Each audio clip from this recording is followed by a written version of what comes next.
ଯୋହନ 21। ଏହାପରେ ତିବିରିଆ ହ୍ରଦ କୂଳରେ ଯୀଶୁ 12 ଜଣ ଶିଷ୍ୟଙ୍କୁ ଆଉ ଥରେ ଦର୍ଶନ ଦେଲେ। ସେତେବେଳେ ସେଠାରେ ସିମୋନ ପିତର, ଥୋମା ଯାହାଙ୍କର ଅନ୍ୟ ନାମ ଯମଜ, ଗାଲିଲିର କାନା ସହର ନିବାସୀ ନିଥନିଏଲ, ଜେବଦୀଙ୍କ ଦୁଇ ପୁତ୍ର, ପୁଣି ଅନ୍ୟ 2 ଜଣ ଶିଷ୍ୟ ଉପସ୍ଥିତ ଥିଲେ।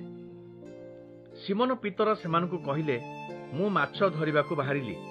ଅନ୍ୟ ଶିଷ୍ୟମାନେ କହିଲେ, ଆମେ ତୁମ ସଙ୍ଗରେ ଯିବୁ। ସମସ୍ତେ ଡଙ୍ଗାରେ ଚଢ଼ି ସେହି ରାତି ସାରା ହ୍ରଦରେ ଜାଲ ପକାଇଲେ, କିନ୍ତୁ କିଛି ହେଲେ ଧରି ପାରିଲେ ନାହିଁ।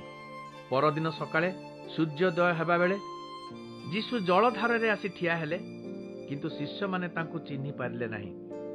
ଯୀଶୁ ସେମାନଙ୍କୁ ପଚାରିଲେ, ପିଲାମାନେ, କ'ଣ କିଛି ଧରିପାରିନାହ? ନା, ସେମାନେ ଉତ୍ତର ଦେଲେ। ଯୀଶୁ ସେମାନଙ୍କୁ କହିଲେ, ଡଙ୍ଗାର ଡାହାଣ ପାଖରେ ଜାଲ ପକାଅ, ନିଶ୍ଚୟ କିଛି ଧରିବ। ସେମାନେ ସେହି ପଟେ ଜାଲ ପକାଇଲେ ଏବଂ ଏଥର ଏତେ ମାଛ ପଡ଼ିଲା ଯେ ସେମାନେ ସହଜରେ ଜାଲଟିକୁ ଟାଣି ପାରିଲେ ନାହିଁ। ଯୀଶୁଙ୍କ ପ୍ରିୟ ଶିଷ୍ୟ ପିତରଙ୍କୁ କହିଲେ, ଏ ନିଶ୍ଚୟ ପ୍ରଭୁ।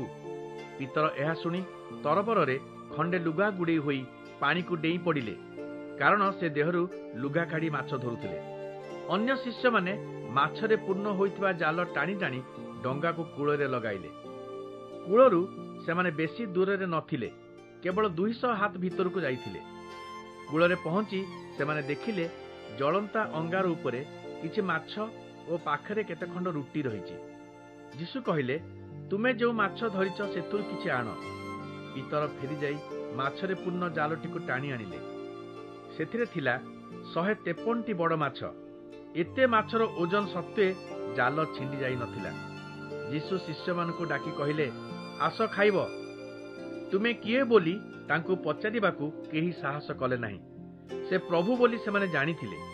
ଯୀଶୁ ସେମାନଙ୍କ ନିକଟକୁ ଆସି ରୁଟି ଓ ମାଛ ପରିବେଷଣ କଲେ।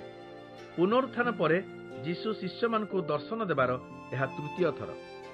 ସମସ୍ତେ ଖାଇସାରିବା ପରେ ଯୀଶୁ ସିମୋନ ପିତରଙ୍କୁ ପଚାରିଲେ, ଯୋହନଙ୍କ ପୁତ୍ର ସିମୋନ, ତୁମେ କ'ଣ ଏମାନଙ୍କ ଠାରୁ ମୋତେ ଅଧିକ ପ୍ରେମ କରୁଛ? ସିମୋନ କହିଲେ, ହଁ ପ୍ରଭୁ, ଆପଣ ଜାଣନ୍ତି ମୁଁ ଆପଣଙ୍କୁ ପ୍ରେମ କରେ। ଯୀଶୁ ତାହାଙ୍କୁ କହିଲେ, ତାହେଲେ ମୋର ମେଷ ଶାବକମାନଙ୍କୁ ଖୁଆଅ। ଯୀଶୁ 2ୟ ଥର ପଚାରିଲେ, ଯୋହନଙ୍କ ପୁତ୍ର ସିମୋନ, ତୁମେ କ'ଣ ମୋତେ ପ୍ରେମ କର? ସିମୋନ ଉତ୍ତର ଦେଲେ, ହଁ ପ୍ରଭୁ, ଆପଣ ଜାଣନ୍ତି ମୁଁ ଆପଣଙ୍କୁ ଭଲ ପାଏ। ଯୀଶୁ ତାଙ୍କୁ କହିଲେ, ମୋ ମେଷମାନଙ୍କର ତତ୍ତ୍ୱ ନିଅ। ଯୀଶୁ ସିମୋନକୁ 3ୟ ଥର ପଚାରିଲେ, ଯୋହନଙ୍କ ପୁତ୍ର ସିମୋନ, ତୁମେ ମୋତେ ସ୍ନେହ କରୁଛ? ଏଥିରେ ପିତର ଦୁଃଖିତ ହେଲେ, କାରଣ ଯୀଶୁ ତାଙ୍କୁ 3ୟ ଥର ପଚାରିଲେ, ତୁମେ ମୋତେ ସ୍ନେହ କରୁଛ? ସେ କହିଲେ, ପ୍ରଭୁ, ଆପଣ ସବୁ ଜାଣନ୍ତି। ମୁଁ ଯେ ଆପଣଙ୍କୁ ସ୍ନେହ କରେ ଆପଣ ତାହା ଜାଣନ୍ତି। ଯୀଶୁ ତାଙ୍କୁ କହିଲେ, ମୋର ମେଷମାନଙ୍କର ଯତ୍ନ ନିଅ। ମୁଁ ସତ୍ୟ କହୁଛି, ତୁମେ ଯୁବକ ଥିବା ସମୟରେ ତୁମ ଇଚ୍ଛା ଅନୁସାରେ ଯେକୌଣସି ସ୍ଥାନକୁ ଅଣ୍ଟା ଭିଡ଼ି ଚାଲି ଯାଉଥିଲ, କିନ୍ତୁ ତୁମେ ବୃଦ୍ଧ ହେଲେ କେବଳ ହାତ ଟେକିବ ଓ ଅନ୍ୟ ଜଣେ ତୁମର କଟି ବନ୍ଧନ କରି ତୁମ ଇଚ୍ଛା ବିରୁଦ୍ଧରେ କୌଣସି ସ୍ଥାନକୁ ନେଇଯିବ। ଯୀଶୁ ଏଥିଦ୍ୱାରା ସୂଚନା ଦେଲେ ପିତର କିପରି ଭାବରେ ମୃତ୍ୟୁ ଭୋଗ କରି ଈଶ୍ୱରଙ୍କୁ ମହିମାନ୍ୱିତ କରିବେ। ତାପରେ ଯୀଶୁ ପିତରଙ୍କୁ କହିଲେ, ମୋ ପଛେ ପଛେ ଆସ। ପିତର ବୁଲି ପଡ଼ି ପଛରେ ଯୀଶୁଙ୍କ ପ୍ରିୟ ଶିଷ୍ୟଙ୍କୁ ଦେଖିଲେ।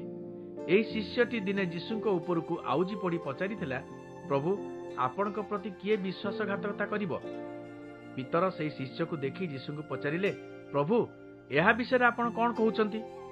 ଯୀଶୁ ଉତ୍ତର ଦେଲେ, ଯଦି ମୁଁ ଇଚ୍ଛା କରେ ମୋର ପୁନରାଗମନ ପର୍ଯ୍ୟନ୍ତ ସେ ବଞ୍ଚି ରହୁ, ସେଥିରେ ତୁମର କ'ଣ ଅଛି? ତୁମେ ମୋର ଅନୁଗମନ କର। ଏଣୁ ଯୀଶୁଙ୍କ ଅନୁଗାମୀମାନଙ୍କ ମଧ୍ୟରେ ଗୋଟିଏ ଧାରଣା ଜନ୍ମିଲା ଯେ ସେହି ଶିଷ୍ୟ କେବେ ମରିବେ ନାହିଁ। କିନ୍ତୁ ସେ ମରିବ ନାହିଁ ବୋଲି ଯୀଶୁ କହିନଥିଲେ। ସେ କେବଳ କହିଥିଲେ, ମୋର ପୁନରାଗମନ ପର୍ଯ୍ୟନ୍ତ ସେ ବଞ୍ଚି ରହୁ ବୋଲି ଯଦି ମୁଁ ଇଚ୍ଛା କରେ, ସେଥିରେ ତୁମର କ'ଣ ଅଛି? ଏହି ସମସ୍ତ ବିଷୟ ସେହି ଶିଷ୍ୟ କହିଯାଇଛନ୍ତି। ଏସବୁକୁ ମଧ୍ୟ ସେ ଲିପିବଦ୍ଧ କରିଛନ୍ତି ଏବଂ ଆମେ ଜାଣୁ ସେ ଯାହା କହିଛନ୍ତି ତାହା ସବୁ ସତ୍ୟ।